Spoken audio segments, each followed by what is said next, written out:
વડોદરા શહેરના વિકાસને મળશે નવી ગતિ.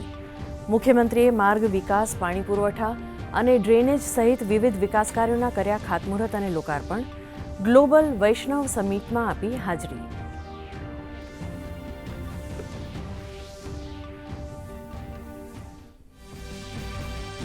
સુરતના વસરાઈ ખાતે 4 દિવસીય રાષ્ટ્રીય આદિવાસી મેળાનો શુભારંભ.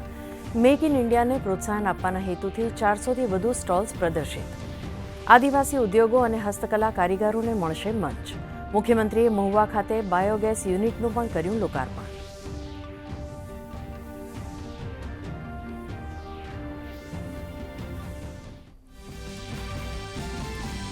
ક્રીડા ભારતી અખિલ ભારતીય અધિવેશનમાં મુખ્યમંત્રીનું સંબોધન.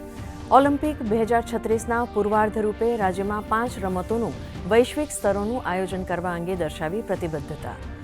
રાજ્યના ગ્રામીણ વિસ્તારો સુધી સ્પોર્ટ્સ પ્રત્યેની ઉત્સુકતા વધવા અંગે વ્યક્ત કરી ખુશી.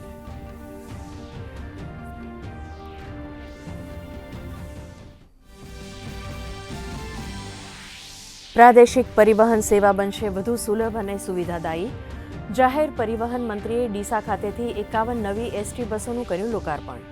ભીલડિયાજી જૈન તીર્થના વિકાસ કાર્યનું પણ કર્યું ખાતમુહૂર્ત. આગામી 10 દિવસમાં અંબાજી ડેવલપમેન્ટ પ્રોજેક્ટની કામગીરી હાથ ધરવા અંગે કરી જાહેરાત.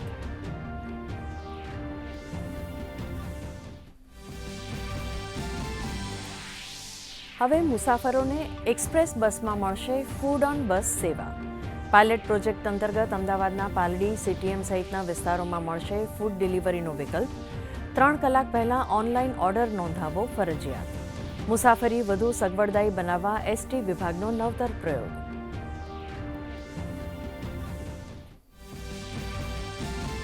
વીર બાળ દિવસ નિમિત્તે આયોજિત કાર્યક્રમમાં પ્રધાનમંત્રીએ વીર સાહિબજાદાઓના અદમ્ય સાહસને કર્યું યાદ. ગુલામીની માનસિકતામાંથી મુક્ત થવા માટે ભાષા વૈવિધ્યને ગણાવી દેશની તાકાત, તો યુવાનોને નવા ભારતના સ્વપ્ન દ્રષ્ટા બનવા કરી હાકલ.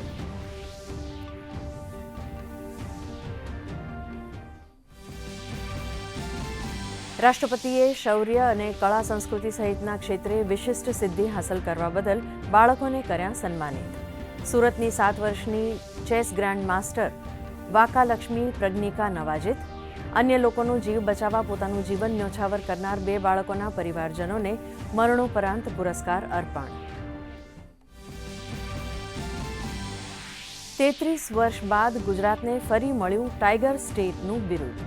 વન અને પર્યાવરણ મંત્રીએ કહ્યું, રતનમહાલ અભયારણ્યને ટાઈગર રિઝર્વ જાહેર કરવા માટે પ્રયાસો ચાલુ, તો માદા વાઘને લાવવા માટે પણ હાથ ધરાશે કામગીરી.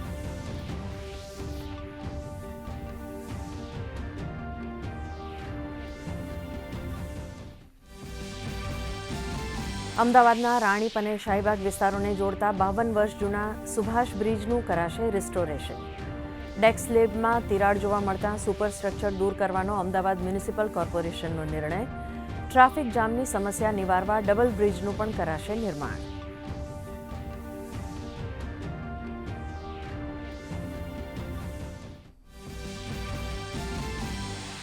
કડકડતી ઠંડી માટે હજી પણ જોવી પડશે રાહ. રાજ્યમાં આગામી 7 દિવસ ઠંડીમાં નહિવત વધારો થવાનું વિભાગનું અનુમાન. એક પછી એક વેસ્ટર્ન ડિસ્ટર્બન્સની અસરના કારણે બેવડી ઋતુનો અહેસાસ. 9.5 ડિગ્રી સાથે નલિયા સૌથી ઠંડુ શહેર.